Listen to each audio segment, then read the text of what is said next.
This former Polk County teacher's post has already been shared thousands of times, and now she's hoping for serious reforms across the country.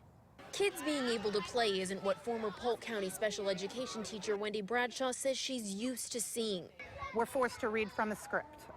We're not allowed to differentiate. We're not allowed to do what we know is best for the kids. She says kids in her classroom and classrooms across the country are so focused on standardized testing that kids are overstressed, overworked, and unable to learn. They come home, they hate school, they cry, they're in trouble for talking. Wendy quit teaching last week. She posted a resignation letter on Facebook, and it went viral, garnering thousands of comments about how much kids test and how much pressure both teachers and kids are under. I'm scared I'm not going to get a good grade on my test. For this Hillsborough third grader, the pressure really gets to her.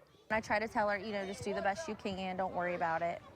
But they do have a lot of testing. This comes as President Obama says he wants to curb excessive standardized testing, limiting test time to 2% of the time kids spend in the classroom. When I look back on the great teachers who shaped my life, what I remember isn't the way they prepared me to take a standardized test. In a 10-page plan, the White House outlined a series of steps they say will help stop too much testing.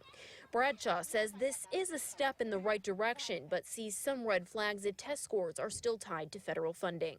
Then they may only spend 2% of their time being tested, but that 2% determines their entire educational outcome. While her own future in education remains uncertain, Wendy hopes reforms are made in time for when her infant daughter is ready for kindergarten. We reached out to Polk County schools about Wendy's resignation, and they emailed us a statement that said in part that they understand her frustration and that as the state of Florida moves forward on accountability, they hope the process is balanced. They also say they appreciate the 6 years she gave to the school district. In Bartow, Lauren Rosella, ABC Action News.